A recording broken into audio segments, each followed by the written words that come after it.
মোহাজির সংঘের এই সাংবাদিক সম্মেলন জাতীয় স্তরেও গুরুত্ব পেয়েছে।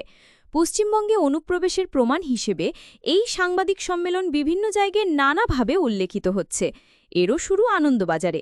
পত্রিকাটি ২৭ মার্চ ৯১তে অনুপ্রবেশ নিয়ে এক বিশেষ ক্রোড়পত্র প্রকাশ করে। আনন্দবাজারের প্রতিবেদক তাপস সিংহ এতে বেপরোয়া মোহাজির শিরোনামে এক প্রতিবেদন লেখেন।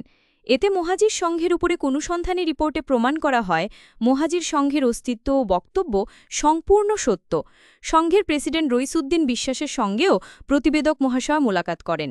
সিংহ মশাই নিজের অনুসন্ধানী তৎপরতার ফলাফল বিবৃত করেছেন এইভাবে: ১০ বছর হয়ে গেল রইসুদ্দিন এদেশে এসেছেন তার মতো আরও অনেকে। এইসব বাংলাদেশি মুসলমান ছড়িয়ে পড়েছেন কাশীপুর, দমদম, বারাসাত, বিরা, খিদিরপুর ৬ নং ডগ, মতিঝিল, হাওড়ার বাঁকড়া, ব্যান্ডেল, মছলন্দপুর ও দ্বিতীয় হুগলি সেতুসহ বিভিন্ন জায়গায়। অথচ এদের কোথাও আটকানো হয়নি। নিবন্ধটি শেষ করেছেন তিনি সরকারকে উস্কানির কষাঘাত করে। তার ভাষায়, ঢাকার একটি বিখ্যাত রসিকতা ছিল, অমন কথা কইবেন না কর্তা, শুনলে ঘোড়াতেও হাসব। অনুপ্রবেশ হয় না, অনুমতি ছাড়া অ্যাকশন নিতে পারি না।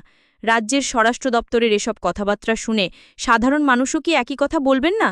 ইংরেজি সানডে পত্রিকায় ১৫ সেপ্টেম্বর ১৯৯১ সংখ্যায় অনুপ্রবেশ সম্বন্ধীয় এক নিবন্ধে মেকিং দেমসেলভস অ্যাট হোম এই বাংলাদেশ মোহাজির সংঘের এই সাংবাদিক সম্মেলনকে প্রমাণ হিসাবে উল্লেখ করা হয়েছে।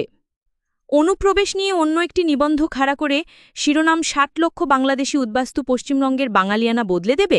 মাসিক আলোকপাত তার অগস্ট ১৯৯১ সংখ্যায় লিখেছে, বিগত কয়েক বছর ধরে বাংলার মানচিত্রে যে চোরাস্রোত বয়ে আসছে, সম্প্রতি তারই ভয়ঙ্কর প্রকাশ ৬০ লক্ষ বাংলাদেশি অনুপ্রবেশকারী, যেই বাংলার সীমান্ত এলাকা ধরে যারা ক্রমেই সর্বত্র ছড়িয়ে পড়তে পড়তে দাপিয়ে বেড়াচ্ছে কোথাও কোথাও, মিছিল করছে, বুক ফুলিয়ে বলছে আমরা বেআইনিভাবেই বাংলায় প্রবেশ করেছি।